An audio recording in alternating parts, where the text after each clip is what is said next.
No story spoilers, because the point of these videos is that I kind of want people to check these games out.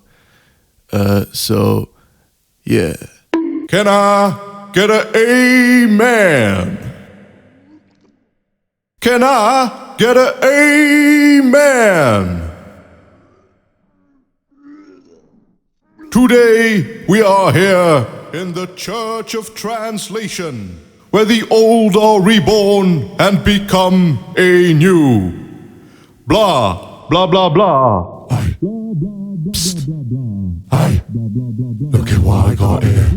Check out these nice illegal ones. No, we got legit translations now.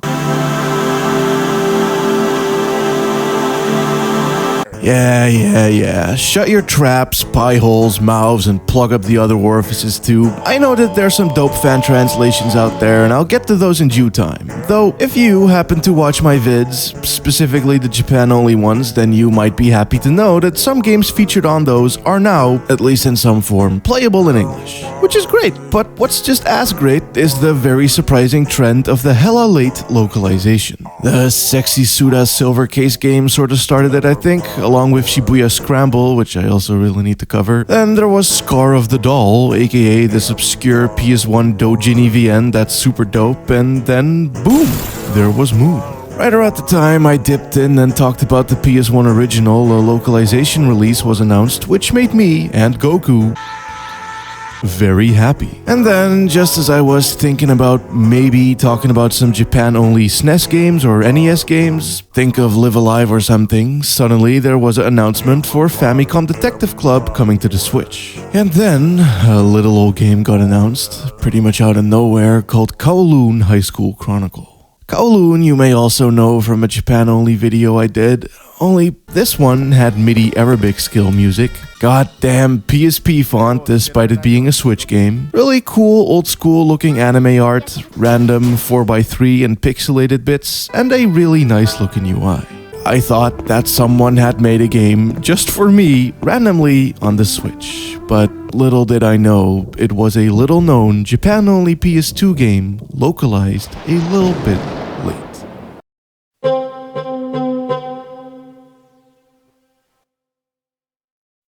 So, you're a high school chronicle in Kowloon, chronicling your way about high school tombs. I mean, you ain't just any student, you're secretly a treasure hunter. And ancient mysterious ruins are hidden beneath the school you just so very sneakily transferred to without totally telling every single person you meet and taking them with you down below. Is that kind of a dumb premise?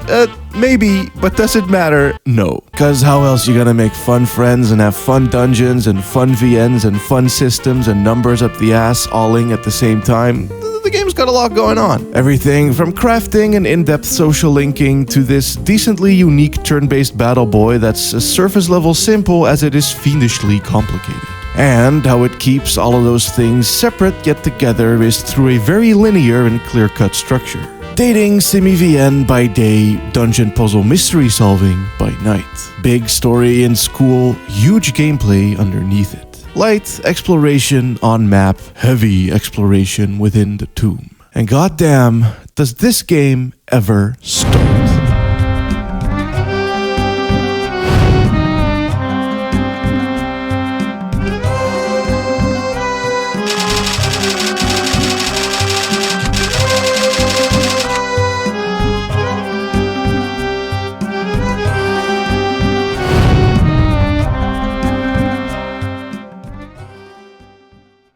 Connect to Champollion Network.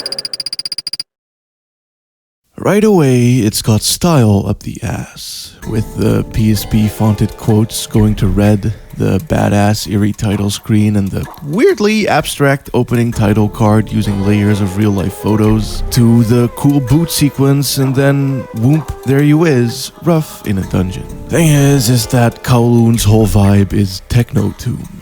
You got your typical Egypty catacombs with the music and the guy, but you also got Hand. Your pocket station interface doohickey through wiki, all the gameplay is filtered. tutorials, messages, settings, dialogues, monster glossaries, and other such info, as well as it being your main view overlay UI in Dungeoni. With these sleek, animated, bright green scans, satisfyingly engaging with the chunky, beefy level geometry, loading screens that say searching next area, characters in your party bantering within the lower ends, and doing mostly pretty standard dungeon-ass, crawler-ass gameplay. Tiled movement, slow pace, traps, lots to investigate and read about, puzzles to do to open doors, mazy maps that fill in as you explore, and even the odd enemy to fight. When you do that, you got turns with the AP, aka the amounts of times you can do stuff, walk about, hit, use items, and so on, being limited to each turn. It's rather tactical, but not an immediate feeling due to it not being isolated from the exploration at all. You can bust down a bus on a pedestal and suddenly have scorpions spawn, upon which you switch to sword, which you can then use to bust them down. Control-wise though, the game is more in a league all its own, as every button does something else depending on the situation. Jump, sword, bomb, investigate, item, you can see them all linked in the lower right corner. And where, admittedly, it is a bit fiddly to get used to, this does help to make for a quicker game than if, say, all of these options were hidden within menus. For instance, there's a game rather similar to this one in playstyle called The Note.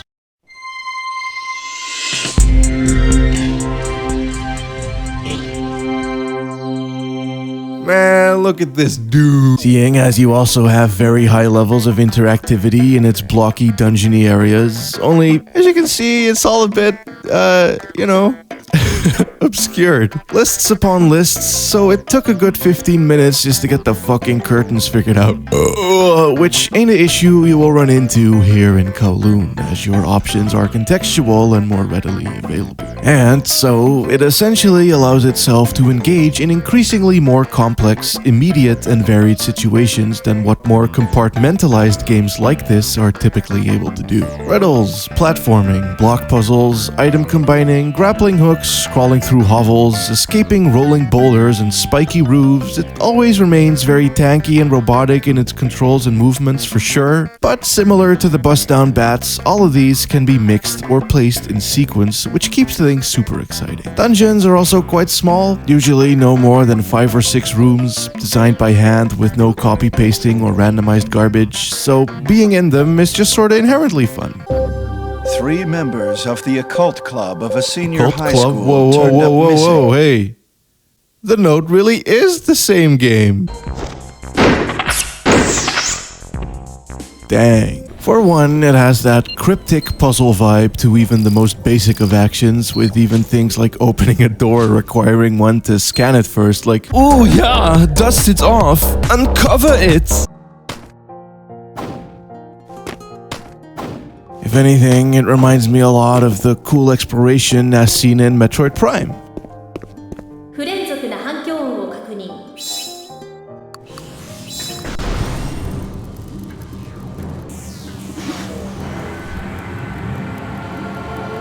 Those games also let you scanning long-lost shit and learning deets about it through its zippy UI with the crispy, blippy sound effects and clean screen overlays that salaciously coat the chunky models and textures when you engage, like almost as if you're actually learning something about something or something. And for 2, the textures, titles, and menus have this bold, slightly muddy look to them. This is totes cause it being a PS2 game and I doubt that they were gonna redraw all the assets, but that legit adds to the dusty, toomby feel for real. All of it's just so chunky, meaty. Every step you take is a big, bold, blocky boy butt forward, slightly stuffy echoes bouncing off of these thick brick textured walls.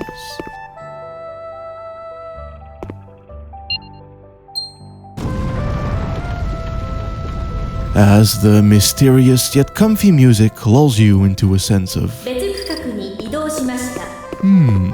if Uncharted or whatever the fuck is the big dick action hero version of tomb raiding, then Kowloon Highschool Chronicle is the quiet, learned archaeologist down in here to uncover, not plunder. And also probably low-key desecrate some shit, but fuck it, bro, we got some cool flavor text out of it. Woo!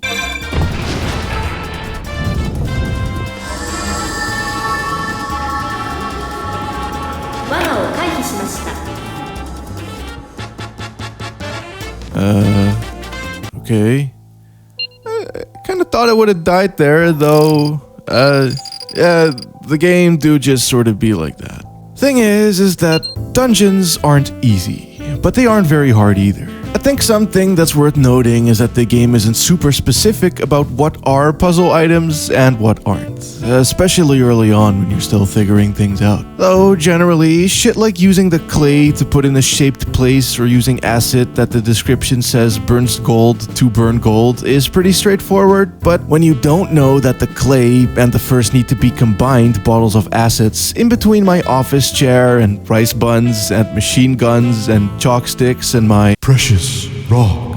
are puzzle items needed for this, shits can get fucky when you decide to, say, send them back to your room, aka your item stash, as you can only carry so much on your person at a time. And let me tell ya, you pick up a lot, especially outside of dungeons on the map, and all of the items can do a lot too. Now, given how free you are to trash shit, and sell shit, and combine shit, and craft shit, and eat shit, and cook shit, and use shit, and give shit away, all whenever even you're defo not supposed to, I was a little bit very worried that this could end up becoming a major issue. However, I don't think that you can soft lock yourself, but it did sort of feel as if you could at times. Though, luckily, most items respawn infinitely and the drops you get in dungeons tend to be very good too, so even if you do sell everything, you should, at least on paper, be able to unfuck yourself if you stick with it. Though I will give the advice of always trying to keep at least one of every item that you found so far in your item box, being that you can access those at save points in dungeon and anywhere outside of dungeon. And the save points are always placed at super convenient places as well and give you a free little heal even, making what might seem like very daunting item crafting heavy puzzling to be the very comfy laid back affair it actually is. As you do really need to try to fuck up yourself.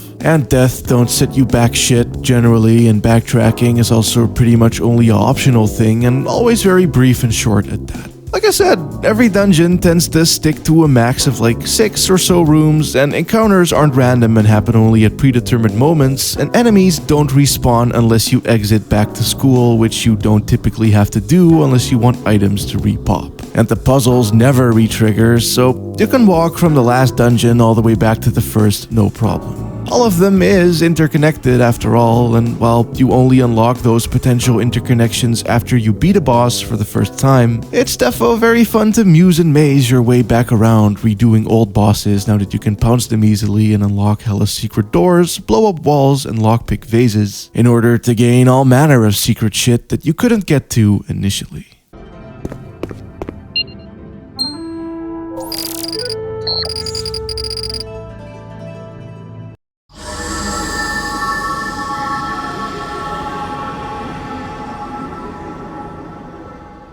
Oh, okay. It is like a pretty decently hard game sometimes, but it's never punishing, which is more than I can say for most dungeon crawlers, to be honest. It allows you to experiment and is generally very forgiving. Not easy, but forgiving. This does mean that it demands a lot of your time and sometimes hits you with what you think is a brick wall just because you are neglecting certain stats or mechanics that did way more than what you thought they did. But as stated, you can always go back and explore more in previously tread grounds and take the time to fuck around with combining items and opening up new passageways.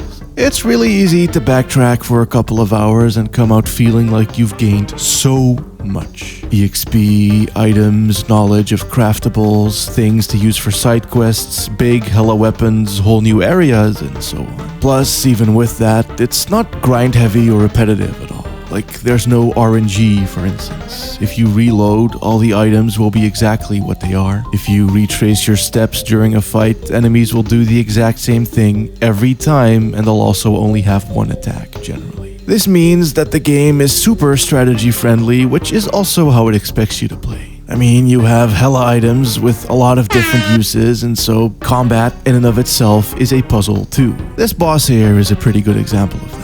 as they can kill you in one turn, but you, in your turn, can use items to increase AP, i.e. your doing shit per turn points, so you can set up defenses or find out weak spots on repeated tries, thus ensuring that after having given it a few shots, you can kill the boss in one turn too. Not only is this really rewarding in that overcoming what at first seemed impossible type of way, but also because it just makes you feel smart. Even though all you really did was trial and error and read item descriptions a whole bunch, it still felt like I solved the puzzle, uncovered the combat. I made the food items prior myself through its cooking and crafting mechanics. I found out that it's weak against big sword strikes. I had made sure to collect the milk from the friendly barman's bossmans many times. It was me. It was all me, damn you! And that feels good. You can't brute force shit or spam attack and tank hits and hope for the best, and you won't get screwed over by, oops, randomly the boss spammed their doom move 5 times as they don't have a doom move to spam in the first place, and also will behave in ways that you can predict due to how simple it keeps its surface level combat engagements. It's quite good on its own and also fits into the game's vibe overall perfectly, which I would sum up as it being a game that isn't like, lol, you figure it out, but a game that's all like, lol, you can figure it out. All of this, though, doesn't mean that it can't be a little cryptic or obtuse in its own right. See, look at this shit here. This little dude, this little boy that I had on the screen for a good while. I was like, oh, hey, what could this be? Is this a status effect or... So I checked the report card, aka stat screen, once I got the chance, and saw nothing. Searched through my items to see if it was anything, looked at hand to see if it had a similar notification there, but nope. And so then, after a whole hour or so of having it around during school and cutscenes and basically at all times, I got back to my room, dug through the tutorials, and found that it meant that I had bonus points. Like, points what? EXP? Money? So then I dig through the tutorials more to find the one about leveling up, and then it's like, yeah, okay. And so I go back to the report screen and indeed see in a very conspicuous corner that I had some points and assigned them thusly. Which, that's like really the opposite of how it normally is, isn't it? No fanfare, no sparkles, no fancy level up type text anywhere, just some points. Which is a bit of a mindset what you need to get into for this game. Gotta read all the item descriptions and think before you push buttons. Not in a bad way at all, at least I didn't mind, but it is the type of game where you defo don't know everything, as there is so much to know and do. So take it easy, one step at a time, just like you do in the dungeons. Your help notes are always there, the thingies that say what a button will do at a given time are always there. Don't blast through shit. It's a very slow-ass game, which is defo not for everyone, but everything to know is in there. Unlike a Silent Hill game or something like Moon or Tulip, I didn't find myself looking shit up a whole lot. Was properly stumped like a few times, and luckily there is a Japanese guide that's very easily readable with Google Translate but sadly unfinished, and a Japanese guide that's very hard to read with Google Translate but actually finished that I will both link down below. However, it is a game about uncovering the game the same way you uncover the tombs. A puzzle that I was stuck on, for instance, was this one where I needed a wire. I was overthinking shit, trying to combine items and use the 2 treasures that room gave me, which amounted to fuck all, cause I just needed a wire. I needed to head back to the item storage or take a quick trip out of the dungeon and pick up an item. Basically, the game fact is in the game. You just gotta learn how to play at the game's own speed. Like, maybe it wasn't until 50 fucking hours in that I learned that foods can also have permanent stat boosts instead of just healing properties and other such temporary things. But then, in retrospect, maybe I just should have read more. The oranges do say that spirit go up. Maybe I should have saved and just ate one to see if it do, rather than assuming that it's a temp boost as it would be in most other games. Cause, goddamn fam, Kowloon Highschool Chronicle is simply built different. Cause I mean, this do be a high school age student. built. Anyway, outside of dungeons, the game becomes a visual novel. Here you can do what are essentially social links to make friends, i.e. party members, buy items, find items, go online, skip school, play video games, have emotions, and mostly just spend hours upon hours inside the voice and text and images zone. And goddamn, it is a comfy zone to be. I just downright love the presentation of these, as it's wholly in its own weird little vibe. Like you're moments away from death by the hand of this mob boss looking granddad in the middle of the scorching desert, and on top of that these evil spirits appear, and then the game's music goes all... I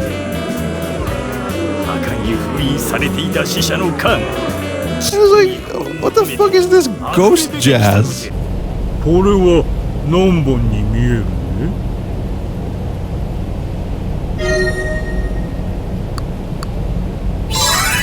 Bingo. It's very kooky and tonally strange. Guess for such an odd premise it was bound to be, but I've seen weirder shits being fully straight-faced, and this is definitely schlocky to a T.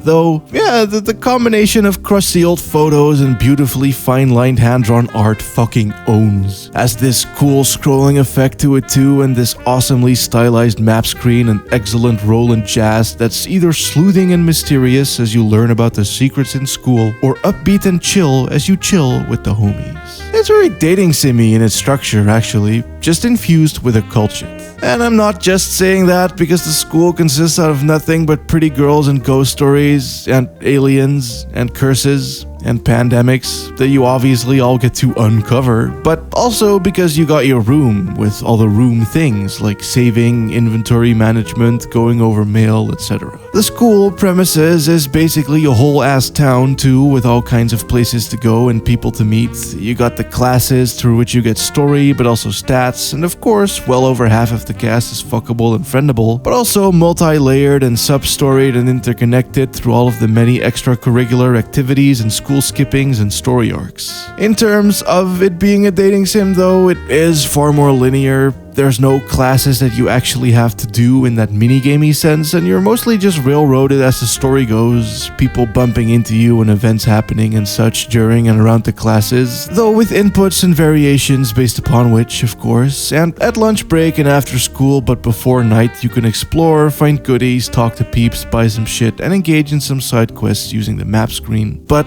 it's certainly not as expansively open as an actual dating sim would be. It just kind of uses its structure as a vessel. And to set down a tone of comfy high school fun time with girl and friend adventures suddenly being shattered and weirdified by the creepy crypta called garbage bubbling up from below. Though that isn't to say that its social systems aren't disgustingly in-depth. It's a wheel thing. Pops up without any notice or explanation and is entirely built out of runes. It essentially doesn't so much let you pick a dialogue option as that it lets you express an emotion. The extent of how hard you pick a direction on it dictates how hard you emotion that emotion, but nothing about this intuits what emotion is which, and the hand tutorial you can read up on after it's already been introduced doesn't tell you either. Or at least so I thought, until I looked at it more closely.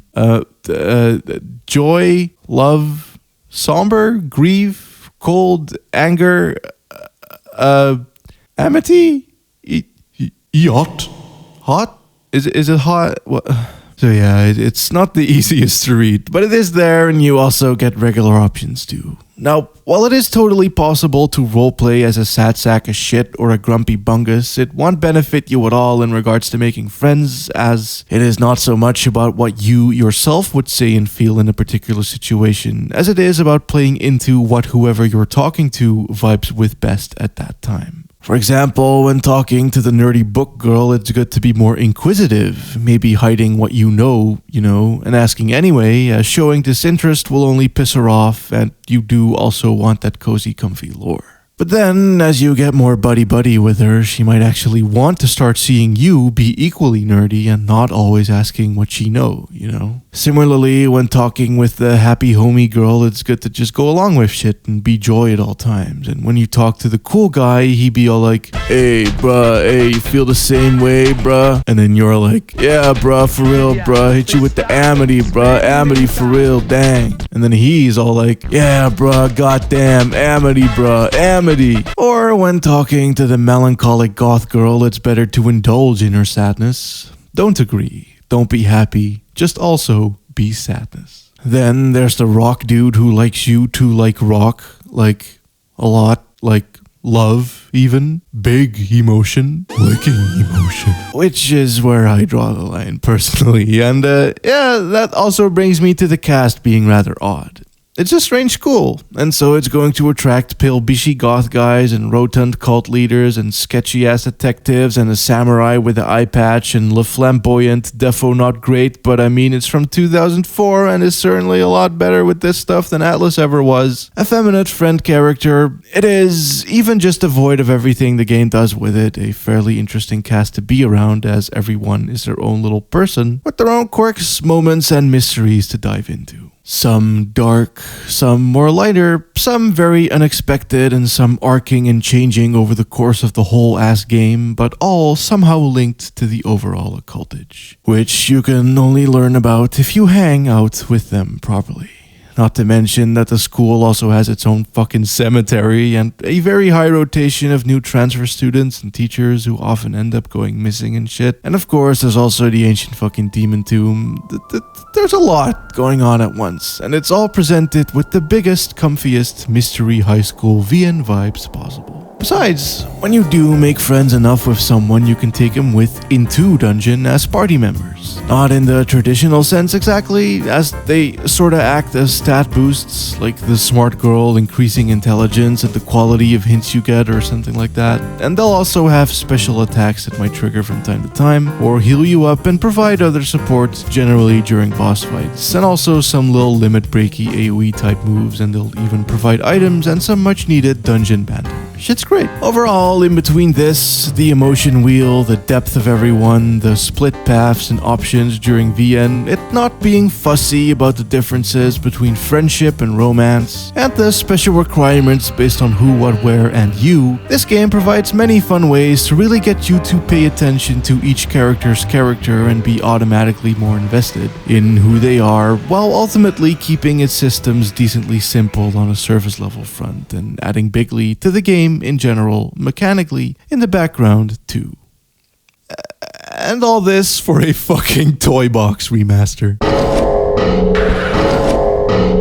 Now, so far, I've discussed the game in a way where it might sorta come across as if the VN bits and the dungeon bits are mostly separate entities, aside from how you obviously get rewards that benefit both, but narratively, the two are very tied together too. You see, all of the weird-ass mysteries at the school tie back to the dungeon. All of the faculty hiding shit ties back into the dungeon. People dying, the high rotations of students and staff ties back into the dungeon, and even people's personal issues that arc and evolve over the course of the whole game tie back into the dungeon. People do end up going missing, of course, and there's tons of folks walking around dealing with some type of trauma too, or sorrow over long lost loved ones, and all of that also ties back into the dungeon. And so, every door you open, every big boot you set down, puzzle you solve, and artifact you find ties back into the narrative and these honestly really lovable quirky characters.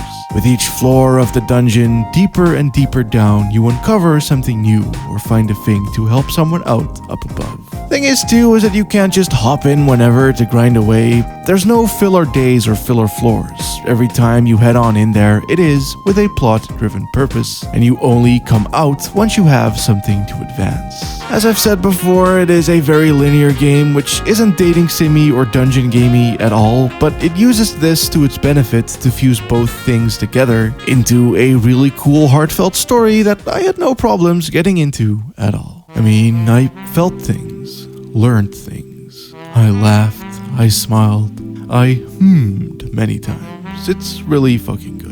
Though, with that said, it is very much a game that moves at its own pace. There's a lot of slow moving and slow reading and researching and menuing, which is great if you too can move at that pace as I did, but I can also totally see folks who want a more traditional RPG experience or something a bit quicker bouncing off of this at some point. Yet, on that same token, if you're someone who doesn't really fuck with the typical dungeon crawler shit but likes the exploration aspects, then this game may very well be for you. It's all killer, no filler, no grinding, no copy pasting, no randomly generated garbage, no insta-death traps, no unfair shit catching you hella off guard like, oops, high-level enemy, Lamau. There's none of that here. Only friends, puzzles, and vibes. Ironically, the little PC-88 game that you can play in the game does have a lot of these things, almost as if it was a bit of a subtle commentary from the devs like, "Ha! This shit is old. Our game will be newer and cooler." But even then, that has a story of its own and dope pixel art, and when you level up in game, you level up in real life in the game, and it's also longer than many actual games on its own too. I also barely even touched upon the in-game internet, which has lore running deep enough to the point where it even talks about the types of encryption the deep web as fuck weapon store uses. So, yeah, despite this being a PS2 game from 2004, it has such a scathing amount of stuff to it. Stuff wholly different from most other stuff that it sits in its own lane enough to where it may just as well be new. Though, I do somewhat question the optics of this treasure hunter who may or may not be an adult, as the age is never specified, but they have a real-ass job, basically, infiltrating this high school and then fucking all of the bitches, but yeah. And yes, the church also accepts donations. You too can join the list. All the legends, heroes, the saviors, the champions, the victors, the paladins, the winners, and the fuckers. They all fund the Church of Translation. And for this, we thank ye.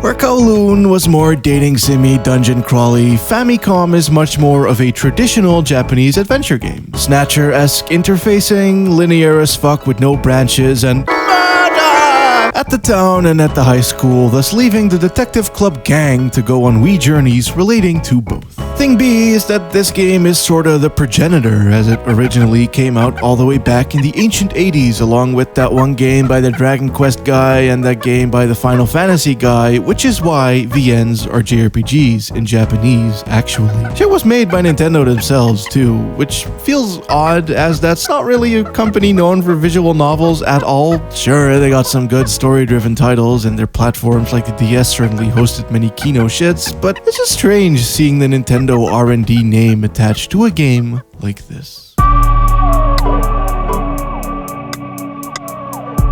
You see, these shits got art up the ass. It is a bit hentai looking at times, but that's fine by me. It's just Jesus. Every few lines you see whole new angles and hand-drawn drawings and big, bold, beautiful backgrounds and crazy animations. And yeah, sure, of course, it uses the character talking to the camera framing too, and it reuses frames a lot as well, but nowhere near as much as your average VM does. Money has gone into this one. Fuck man, even the text boxes are hella swish, swiping in and out up about with the dynamic animated next text and backgrounds that move and breathe all around and underneath. Like, if there's grass, it'll blow in the wind. If there's water, there's waves. If there's roads, there's cars. If there's busy streets, there's people. And if there's temples, there's cats. Overall, it makes for a very bubbly presentation, meaning that while it might not have the Nintendo Mario Kirby jaunt per se, and defo none of its typical designisms, something about how animated the game is still gives it some of that energy in its own way.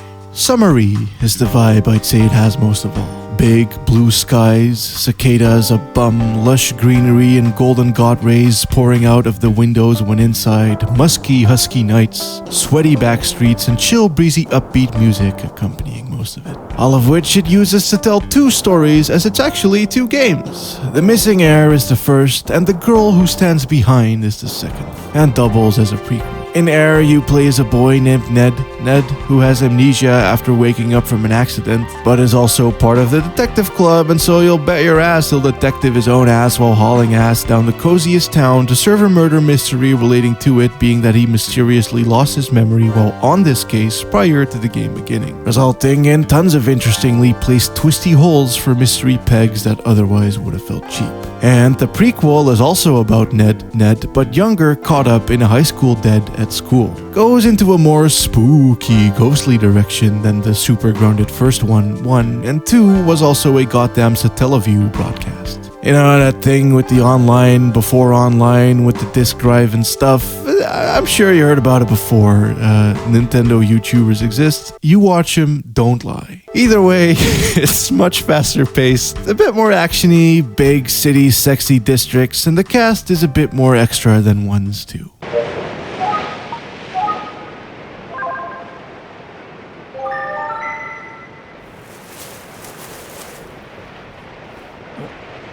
この辺りの草がやたらと踏みつけられている。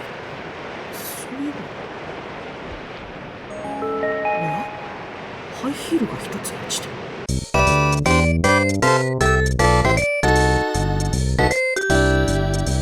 The gameplay, though, is very similar to titles like Police Knots or Snatcher or something along the lines of Phoenix Wright, but without court cases. There's a little menu when prompted letting you ask about shit or think to yourself, raise topics and examine, and when you examine, you can use a Wii cursor to browse about the beautiful backgrounds, and as you do this, you'll unlock new topics or questions. It's all very trigger-based, really, only needing to exhaust all the lookables and talkables to be able to move on. However, with a playstyle like this, especially in older games, there tend to be many small annoyances, so to say. Like how the game can just move you along once you pick a progress option not knowing that it was a progress option, or how it'll have you exhaust options multiple times but only sometimes with no indication of when that's needed, or having wrong orders to things with sudden bad endings forcing you to redo acres of dialogue just to pick the only other fucking option. A lot of little bits of fuck shit like that